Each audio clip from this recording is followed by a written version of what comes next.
Every day, there are multiple attempts to log into your email, your social media, and other online accounts, usually without you even knowing about it. In the past month, I've logged 973 attempts to hack the All Things Secured website. Strong passwords are good, and some form of two-factor authentication is highly recommended. But what about these advanced account protection options that we've been hearing about? Today, I want to explore 4 of the biggest advanced protection programs, what benefits they provide us, and whether or not you and I should even enroll in them. This video is being sponsored by Trend Micro. More on them in a moment.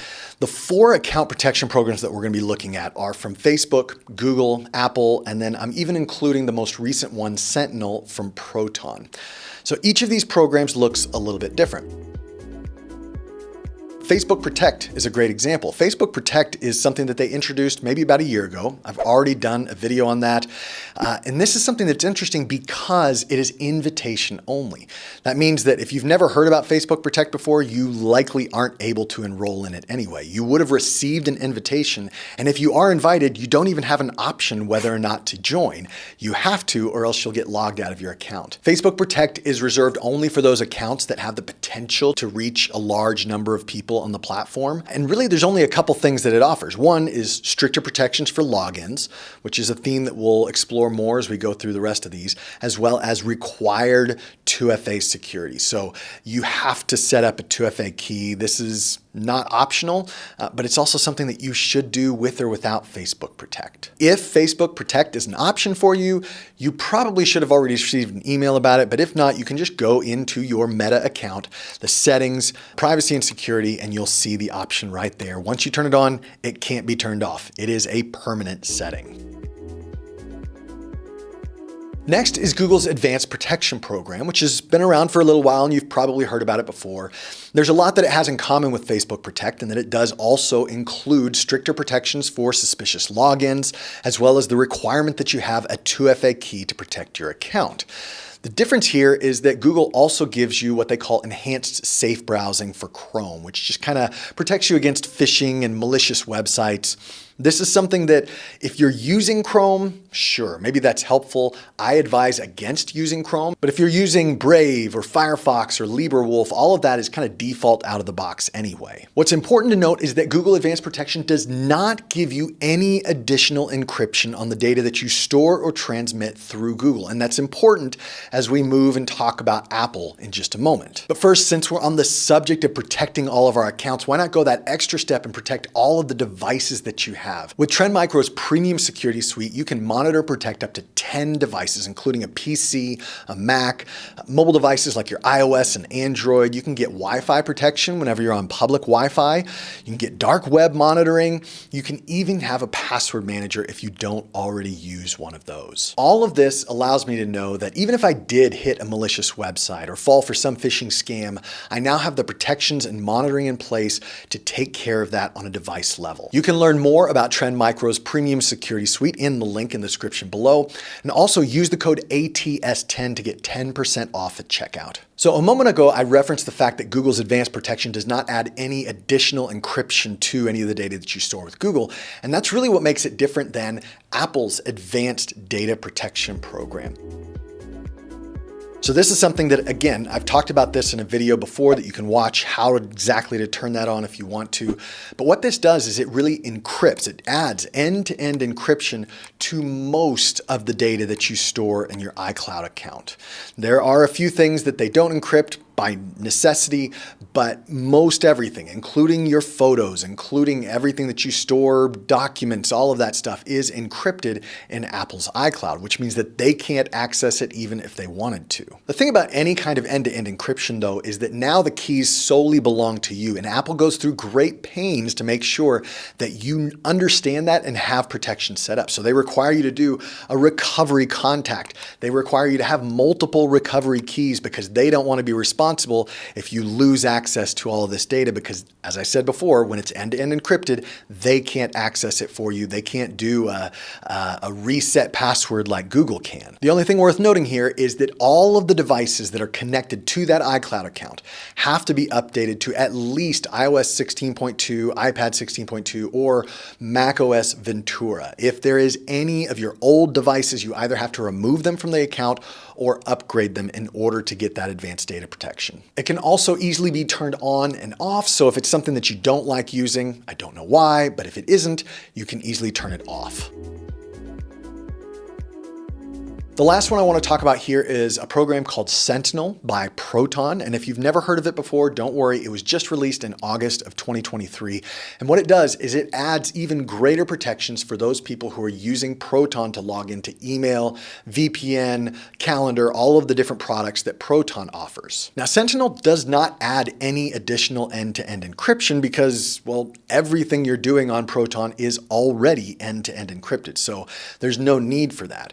What Sentinel does do is it adds stricter challenges for people that are logging in. Any suspicious logins will be flagged by an automated process and then reviewed by a human. That's not specifically mentioned for, let's say, Google or Facebook, whether they do have humans that are reviewing a lot of these suspicious logins. But Proton explicitly states that after an automated flagging, it will be reviewed by their security analyst who will determine whether or not this suspicious login should be allowed in. The second part of the Sentinel program is a detailed security log. Now, if you've been listening to VPN marketing for any amount of time, you probably have red alarm bells going off. Why in the world would we want logs? We want no logs ever. But the truth is that if you're running a family account, or especially if you're running a small business account using Proton, the ability to log and get a detailed audit of who's logging in, what IP address, if they change their password, all of that can be incredibly valuable for your security just to be able to monitor that and know if things need to be changed. Sentinel is an easy setting to go and turn on, but it's only available to those people who are paid users of any Proton account. So if you don't see it, that might be the reason why. Okay, time for my soapbox here. You want to know the 3 companies that aren't present on this list that should be? YouTube, Twitter, and LinkedIn. What's the deal? YouTube has had a problem for over a year now with accounts, major accounts, channels with millions of followers that have been taken over because they do not have a stricter form of just monitoring and protecting accounts from logins that come from different devices or different IP addresses, all of this stuff. And so because of that, all of these accounts have been taken over. And just because you have Google Advanced Protection Program turned on, I've realized that does not help much for your YouTube account. So YouTube has got to get something set in place.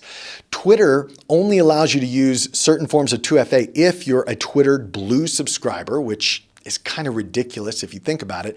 And the only kind of advanced protection they have is a password reset protection, which really honestly isn't even worth mentioning.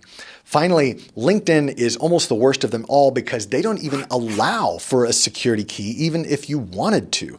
So if you're a LinkedIn influencer, that'd be something that I would be worried about is why in the world is LinkedIn, a company owned by Microsoft, why are they not allowing for the strongest form of security and then not giving us any additional account protection like an advanced account protection for LinkedIn? So what can we learn here? The fact is that advanced account protections are usually marketed to those people who are journalists, activists, politicians, and those who may need additional security measures. So in other words, not us common people. But that isn't necessarily true. All right, first of all, if you need greater security, you need to set up a security key. One of the themes you've probably seen through all of these advanced protection programs is that they all require you to set up a 2FA key, not just any form of 2FA, but specifically a 2FA security key. That's something that you can do for most of your accounts, LinkedIn excluded, and you will add that stronger protection for your login. Second, if you're wondering why these type of protections aren't just default across the board, I'll explain why. It's because most of the time these companies value your customer experience over adding extra security. So when you log in, they want you to have that good experience of putting in your password, maybe doing a quick 2FA thing, and then logging straight in. Those times when you have to do the extra CAPTCHA or you have to plug in your key multiple times or anything like that, that adds friction to our experience of logging in, and generally we don't like it as users, even though it is stronger security. So one of the things that you need to walk away from this is just a greater tolerance for these additional checks. I don't mind if YouTube asks me to authenticate every single time I log into my YouTube account, if that means that my YouTube account is safer and not going to get taken over by some malicious actor. And point number 3, for the amount of time that I've been enrolled in all of these advanced protection programs, there have been very few downsides. As a matter of fact, I don't even know if I could come up with a downside off the top of my head. There is no good reason for us not to do it, even though it's only marketed to these specific high threat profile people. So what do you think? Which advanced protection programs have you already enrolled in, and which companies would you like to see implement that kind of program? Leave a comment below and make sure to visit Trend Micro and see more about their premium security suite and get 10% off using the code ATS10. See you next week.